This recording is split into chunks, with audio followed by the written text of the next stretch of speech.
En pleno Parque Natural de la Tinensa de Benifassà, en la provincia de Castellón, se encuentra el Hotel Rural La Tinensa, un establecimiento con encanto, tanto por sus instalaciones como por la diversidad de actividades que puedes realizar en la zona.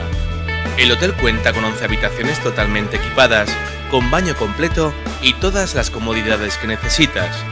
La Tinensa dispone de bar, cafetería y restaurante donde degustar la gastronomía tradicional de la comarca.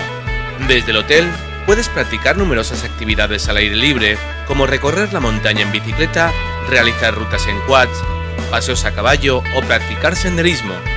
En la zona existen una infinidad de rutas senderistas aptas para todos los niveles, desde principiantes hasta expertos. El Hotel La Tinensa se encuentra en un marco incomparable para disfrutar de la naturaleza. Muy cerca se encuentra el pantano de Ulldecona, al norte de Fredes, donde disfrutar de su agua verde, transparente y rodeada de pinos. Además, en esta zona de Castellón predominan los municipios con historia y con numerosos lugares todavía por descubrir. Desde La Tinensa puedes visitar pueblos como La Pobla de Benifassà, Fredes o Ballestar, pueblos con encanto que no puedes dejar de visitar.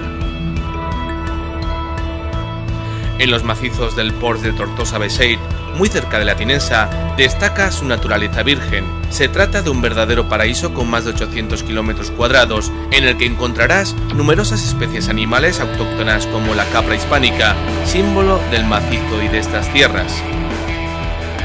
Hotel La Tinensa, alojamiento con encanto en un entorno incomparable.